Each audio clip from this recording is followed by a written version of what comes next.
السلام عليكم ورحمة الله.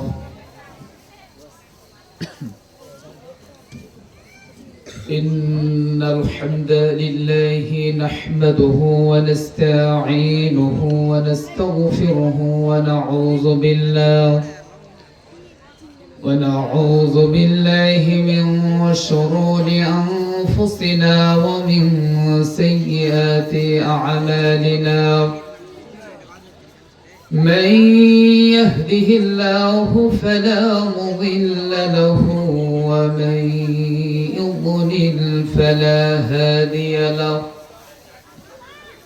ونشهد أن لا إله إلا الله وحده لا شريك له، وأشهد أن محمدًا عبده ورسوله الذي أرسله بالحق بشيرا ونذيرا وداعيا إلى الله بإذنه وسراجا منيرا. أما بعد فإن خير الحديث كتاب الله، وخير الهدي هدي محمد صلى الله عليه وسلم، وشر الأمور محدثتها وكل محدثة بدعة وكل بدعة ضلالة وكل ضلالة في النار. أعوذ بالله من الشيطان الرجيم.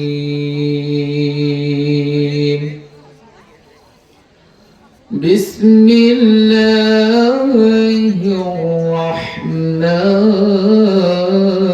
الرحيم.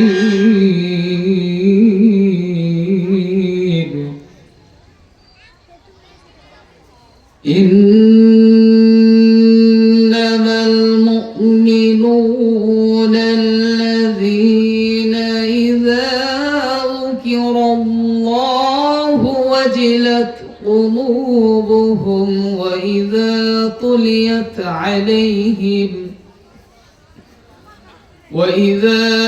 تليت عليهم آياته زادتهم إيمانا وعلى ربهم يتوكلون.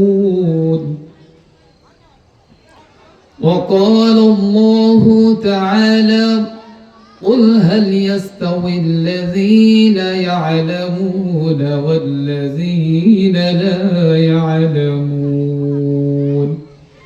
عن عثمان بن عفان رضي الله تعالى عنه قال: قال رسول الله صلى الله عليه وسلم: خيركم من تعلم القرآن وعلمه. সমস্ত প্রশংসা সর্বশক্তিমান মহান আল্লাহ সুবহানাহু ওয়া তাআলার নিমিত্তে, যিনি আমাদেরকে এশার সালাতের পরে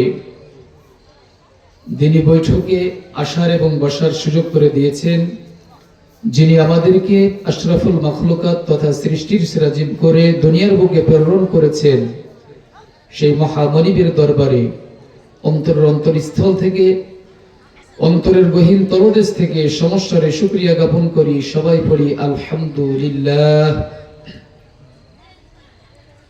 অতঃপর সর্বযুগের সর্বকালের সর্বশ্রেষ্ঠ মহামানব, মহান নেতা, সাইয়্যিদুল মুরসালিন, ইমামুল মুরসালিন, খাতামুন নবিয়্যিন, সেই মহান নেতার প্রতি অসংখ্য অগণিত দুরূদ ও সালাম, শান্তির ধারা বর্ষিত হোক, যার আদর্শ বাস্তবায়ন করতে পারলে ইহকালীন শান্তি এবং পরকালীন মুক্তি রয়েছে।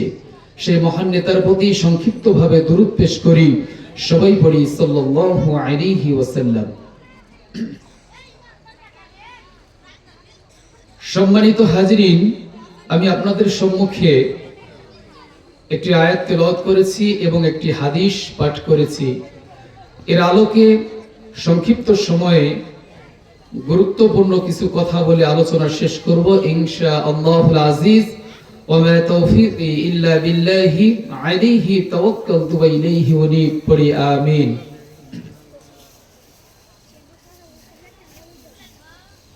আল্লাহ সুবহানাহু ওয়া তাআলা মানব জাতি সৃষ্টি করেছেন। আল্লাহ সুবহানাহু ওয়া তাআলা আমাদেরকে সৃষ্টি করেছেন তার ইবাদত করার জন্য, তার গোলামি করার জন্য, তার দাসত্ব করার জন্য। মহান আল্লাহ সূরা জারিয়াতের 55 নম্বর আয়াতে আল্লাহ বলছেন, ওয়া মা খালাকাতুল জিন্না ওয়াল ইনসা ইল্লা লিয়াবুদুন। আল্লাহ সুবহানাহু ওয়া তাআলা বলছেন, আমি মানুষ এবং জিন জাতিকে সৃষ্টি করেছি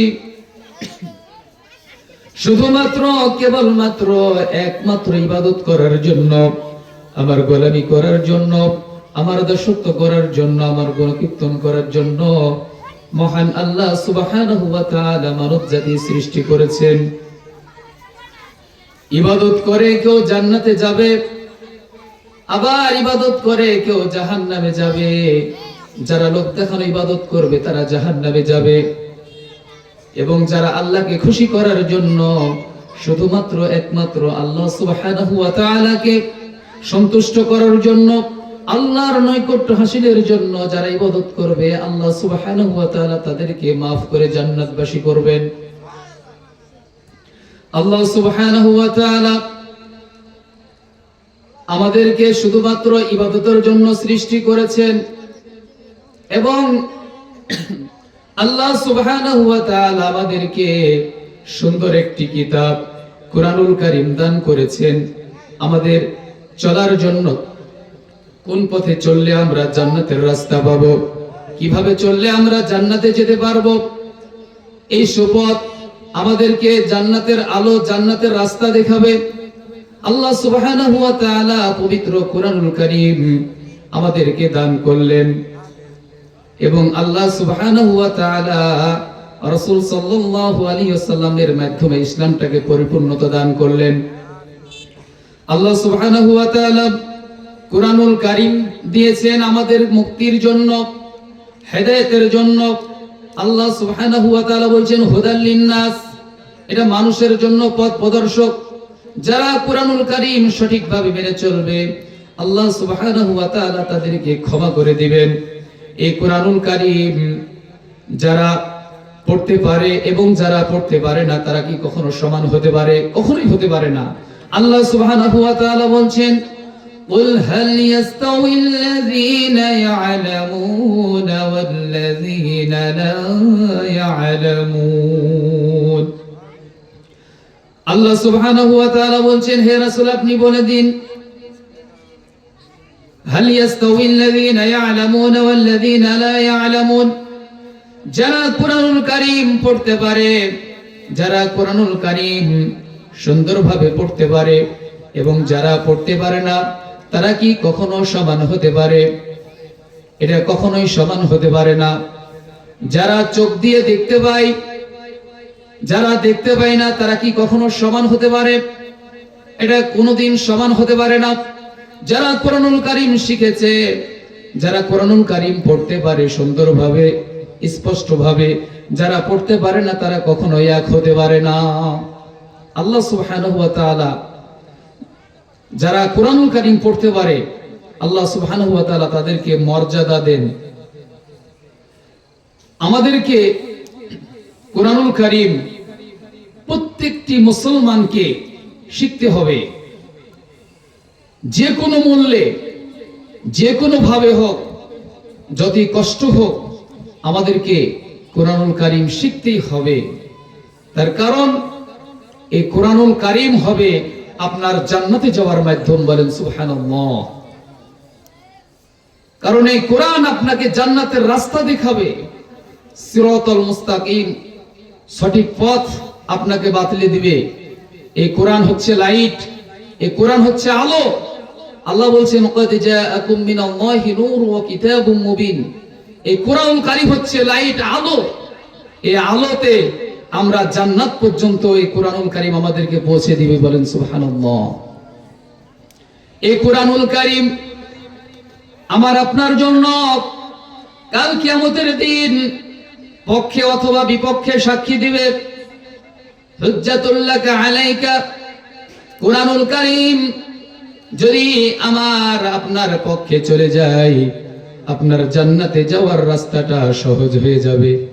আর যদি কোরআন আবার আপনার বিপক্ষে চলে যায়, আপনার বাঁচার কোনো পথ নাই, বাঁচার কোনো রাস্তা নাই। কোরআনুল কারীম আমাদেরকে যে কোনো মূল্যে আমাদের এই সিনার মধ্যে এই কোরআন আমাদেরকে আয়ত্ত করতে হবে, কোরআনুল কারীম আমাদেরকে শিখতে হবে। যদি আমরা কোরআনুল কারীম না শিখে মারা যাই, আমাদের অবস্থা খুব ভয়াবহ হয়ে যাবে। এই কোরআনুল কারীম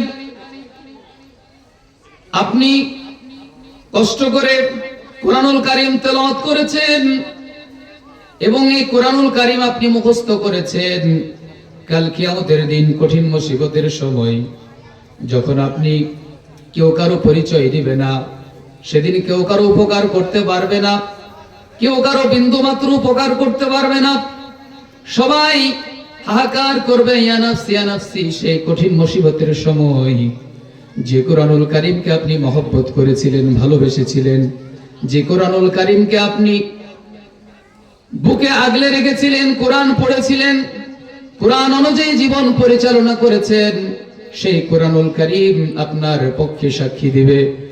কোরআন বলবে, তোমার এ বান্দা আমাকে কষ্ট করে সে তেলাওয়াত করেছে রাতের অন্ধকারে, সে আমাকে মহব্বত করত, ভালোবাসত, সে আমাকে অনেক বেশি ভালোবাসত, পড়তো, আমি যা বলেছি সেটাই সে শুনেছে, এই কোরআন অনুযায়ী সে নিজের জীবন পরিচালনা করেছে। কোরআন যখন আল্লাহর সামনে এই কথা বলবে, তখন আল্লাহ সুবহানাহু ওয়া তাআলা ওই বান্দাকে ক্ষমা করে দিয়ে জান্নাতি ঘোষণা করে দিবেন, বলেন সুবহানাল্লাহ। এবং এই কোরআনুল কারীম যে পড়েছিল, মুখস্থ করেছে, এই কোরআনুল কারীম তেলাওয়াত করতে করতে সে জান্নাতে উঠবে এবং যতক্ষণ সে তেলাওয়াত করতে থাকবে জান্নাতে উঠতে থাকবে। যেখানে তার তেলাওয়াতটা শেষ হবে সেখানেই হবে তার থাকার স্থান, বলেন সুবহানাল্লাহ। আম্মা জান আয়েশা রাদিয়াল্লাহু তাআলা আনহা বলেন, রাসূল সাল্লাল্লাহু আলাইহি সাল্লাম বলেছেন, কোরআনের একজন দক্ষ পাঠক, যিনি সুন্দরভাবে কোরআন স্পষ্টভাবে পড়তে পারেন, তার মর্যাদা হবে, তিনি থাকবেন একজন সম্মানিত ফেরেশতার সঙ্গে, তিনি জান্নাতে থাকবেন, বলেন সুবহানাল্লাহ। যিনি কোরআন তেলাওয়াতে বেশি পারদর্শী হবে, কোরআন তেলাওয়াতের দক্ষ একজন ব্যক্তি, সে জান্নাতে সম্মানিত একজন ফেরেশতার সাথে থাকবে, বলেন সুবহানাল্লাহ।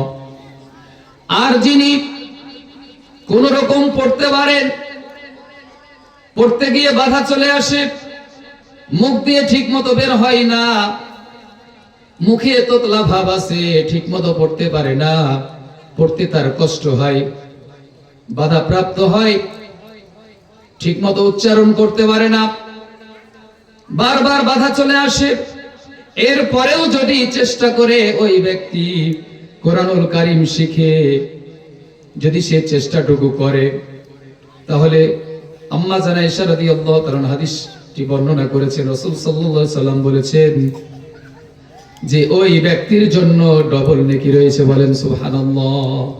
যে ব্যক্তি বাধাপ্রাপ্ত হয়, পড়তে পারে না, কষ্ট করে ছেঁচড়ে মেচড়ে কোন রকম পড়ে, কিন্তু তার মনের খুব আশা আকাঙ্ক্ষা যে সে এই কোরআনুল কারীমটা শিখবে, পড়বে, তার এই মনের যে তার মনটা ব্যাকুল হয়ে আছে পড়ার জন্য, সে মানুষের কাছ থেকে শুনে, আলেম ওলামাদের কাছে তেলাওয়াত শুনে, হাফেজদের মুখ থেকে তেলাওয়াত শুনে, কিন্তু সে নিজে পড়তে পারে না, তা এরপরেও তার মুখে তোতলা ভাব আছে, তারপরেও সে কষ্ট করে ছেঁচড়ে মেচড়ে কোন রকম কষ্ট করে অল্প অল্প করে শিখতেছে, কিন্তু সে আশা ছেড়ে দেয়নি, সে শিখতে আছে, এজন্য আল্লাহ সুবহানাহু ওয়া তাআলা ঘোষণা দিয়েছেন যে এভাবে করে কোরআনুল কারীম পড়বে, বাধা হবে, পারবে না, এরপরও সে আশা ছেড়ে দিবে না, এমনটি যারা করবে আল্লাহ সুবহানাহু ওয়া তাআলা খুশি হয়ে তাকে ডবল নেকি দিবেন। বলেন সুবহানাল্লাহ। এই কোরআনুল কারীম যদি আমার আপনার বিপক্ষে চলে যায়, সারা জীবন কোরআনের বিরোধিতা করেছেন, কোরআন পড়েন নাই, কোরআন পড়ার কথা বললে নানান অজুহাত দেখিয়েছে। অনেক মানুষ আছে কোরআন পড়ার কথা বললে সে অনেক অজুহাত দাঁড় করিয়ে দেয়, বলে আমার মাথায় সমস্যা, আমার ব্যস্ততা অনেক, আমার দাঁত উঠে গেছে, আমার বয়স হয়ে গেছে, আমি চোখে তেমন দেখতে পাচ্ছি না, আমার মৃত্যুটা কখন চলে আসবে, আমার তো ব্যস্ততা মিটে না। তখন সে এভাবে করে অজুহাত দেখায় এবং কোরআন শিক্ষা থেকে সে নিজেকে বঞ্চিত রাখে। এটা হচ্ছে শয়তানের অজুহাত। শয়তান হচ্ছে ইন্নাহু লাকুম আদুউম মুবিন, মানুষের প্রকাশ্য দুশমন, প্রকাশ্য শত্রু। শয়তান কখনো একজন মানুষের ভালো চায় না। শয়তান আল্লাহর সাথে ওয়াদা করেছে, তুমি জাহান্নামের সংখ্যা বাড়াও, আমি ইবলিস তোমার জাহান্নাম ভর্তি করে দিব তোমার বান্দাকে দিয়ে। শয়তান এটা আল্লাহর সাথে ওয়াদাবদ্ধ, এজন্য সে চাইবে যেন কোনো মানুষ কোরআন শিখতে না পারে, এজন্য নানান অজুহাত দাঁড় করিয়ে দেয়। অথচ এই কোরআনুল কারীম আমাকে আপনাকে শিখতেই হবে। আন উসমান ইবনে আফফান রাদিয়াল্লাহু তাআলা আনহু তিনি বলেন, রাসূল সাল্লাল্লাহু আলাইহি ওয়াসাল্লাম বলেছেন, খায়রুকুম মান তাআল্লামাল কুরআন ওয়া আল্লামা, তোমাদের মধ্যে সর্বোত্তম ওই ব্যক্তি যেই ব্যক্তি কোরআনুল কারীম নিজে শিক্ষা করে এবং অপরকে শিক্ষা দেয়। পৃথিবীর মধ্যে, আসমানের নিচে, জমিনের উপরে সর্বোত্তম ওই ব্যক্তি যে ব্যক্তি কোরআনুল কারীম নিজে শিক্ষা করে এবং অপরকে শিক্ষা দেয়। বলেন সুবহানাল্লাহ। কোরআনুল কারীম আমাদেরকে নিজেও শিখতে হবে, অন্য মুসলমান ভাই ব্রাদারকেও কোরআনুল কারীম শেখাতে হবে। কিন্তু দুর্ভাগ্যজনক হলেও সত্য যে আমরা এই কোরআন শিক্ষার ব্যাপারে এতটাই উদাসীন যে আমরা কোরআন শিক্ষার আশা করি না, আমাদের মধ্যে আশা সঞ্চার হয় না, আমরা চেষ্টাও করি না। নানান অজুহাত দিয়ে আমরা এখান থেকে কাটিয়ে ওঠার চেষ্টা করি যে আমার দ্বারা হবে না, আমার বয়স হয়েছে, আমার দ্বারা এই কোরআনুল কারীম শিক্ষা করা অনেক কঠিন কাজ, এটা মনে করে। অথচ আল্লাহ সুবহানাহু ওয়া তাআলা বলছেন, ওয়ালাকাদ ইয়াসসারনাল কুরআনা লিযিকরি ফাহাল মিন মুদ্দাকির। সূরা কমারে এই আয়াতটি অনেকবার এসেছে। সূরা কমারের মধ্যে 27 নম্বর পারা আল্লাহ সুবহানাহু ওয়া তাআলা বলছেন, ওয়ালাকাদ ইয়াসসারনাল কুরআনা লিযিকরি ফাহাল মিন মুদ্দাকির। কোরআনুল কারীমকে আমি সহজ করে পাঠিয়েছি। এই কোরআনুল কারীম সহজ এবং আমি সহজ করেছি এজন্য মানুষ এটাকে বুঝতে পারে, পড়তে পারে, আমল করতে পারে। এজন্য আমি কোরআনুল কারীমকে সহজ করে দিয়েছি এবং সহজ করে আমি কোরআনুল কারীমকে পাঠিয়েছি। বলেন সুবহানাল্লাহ। আল্লাহ সুবহানাহু ওয়া তাআলা বলছেন, ইন্না আনজালনাহু কুরআনান আরাবিয়্যান লাআল্লাকুম তাআকিলুন। আল্লাহ বলছেন, নিশ্চয় আমি কোরআনুল কারীমকে সহজ করেছি এবং এই কোরআনুল কারীমকে আমি আরবি ভাষায় নাজিল করেছি যাতে করে মানুষ বুঝতে পারে, যাতে করে মানুষ পড়তে পারে। আরবি ভাষায় আমি কোরআন নাজিল করলাম এবং এই কোরআনকে সবচেয়ে সহজ করলাম। এই কোরআন হচ্ছে আমাদের জান্নাতে যাওয়ার মাধ্যমে। কোরআনুল কারীম আমাকে আপনাকে জান্নাত পর্যন্ত পৌঁছে দিবে। অথচ এক শ্রেণীর মানুষ কোরআনটাকে কঠিন মনে করে কোরআন পড়তে চায় না, কোরআনুল কারীম শিক্ষা থেকে তারা বঞ্চিত থাকার চেষ্টা করে। এটা হচ্ছে শয়তানের কৌশল। কারণ শয়তান কখনো চায় না কোনো মানুষ কোরআন শিখুক, কোরআন বুঝুক, কোরআনের হেফজ শেষ করুক। এটা কখনো শয়তান চায় না। আল্লাহ সুবহানাহু ওয়া তাআলা বলছেন, ফাইযা ক্বরা'তাল কুরআনা ফাসতা'iয বিল্লাহি মিনাশ শাইতানির রাজীম। আল্লাহ সুবহানাহু ওয়া তাআলা বলেন, ফাইযা ক্বরা'তাল কুরআন, যখন তোমরা কোরআনুল কারীম পড়া শুরু করবে, যখন তোমরা কোরআন তেলাওয়াত শুরু করবে, যখন তোমরা কোরআনের আলোচনা শুরু করবে, ফাইদা করাতাল কোরআন ফাস্তাইজ বিল্লাহ, তখন তোমরা শুরুতেই তোমরা শয়তানের কাছ থেকে আশ্রয় চেয়ে নিবে।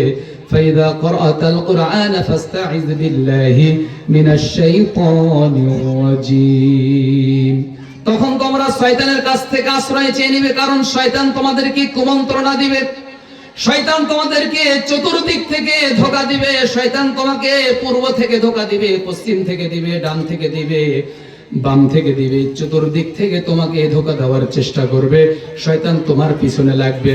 এজন্য যখন তুমি কোরআনুল কারীমের তেলাওয়াত শুরু করবে, তখন তুমি আল্লাহ তাআলার কাছ থেকে আশ্রয় চেয়ে নিবে, আউযু বিল্লাহি মিনাশ শাইতানির রাজীম, আমি আশ্রয় চাচ্ছি মহান আল্লাহ সুবহানাহু ওয়া তাআলার কাছে এই শয়তানের কুমন্ত্রণা থেকে, ওয়াসওয়াসা থেকে। কারণ শয়তান এটা চায় না যে কোনো মানুষ কোরআন শিখুক, কারণ শয়তান জানে কোনো মানুষ যদি কোরআনের ছায়াতলে আসে, কোনো মানুষ যদি কোরআন শিখে, কোরআন বুঝে নেয়, আমার গোপন তথ্য ফাঁস হয়ে যাবে, আমার গোপন তথ্য ফাঁস হয়ে যাবে। এজন্য শয়তান চাই না, শয়তান চাই যেন কোরআন, মানুষ যেন কোরআনের সংস্পর্শে না আসে, ছায়াতলে না আসে। এজন্য আমাদেরকে শয়তান কোরআন জানা থেকে আমাদেরকে বঞ্চিত রাখার চেষ্টা করে। সম্মানিত উপস্থিতি, আমার সময় শেষ। তৃতীয় মেহমান চলে এসেছেন আমার শ্রদ্ধেয় ভাইজান। আমি আলোচনা এখানে শেষ করব ইনশাআল্লাহ। ভবিষ্যতে সুযোগ পেলে আপনাদের সামনে আরো সুন্দর কথা বলার চেষ্টা করব ইনশাআল্লাহুল আজিজ। আসসালামু আলাইকুম ওয়া রাহমাতুল্লাহি ওয়া বারাকাতুহু।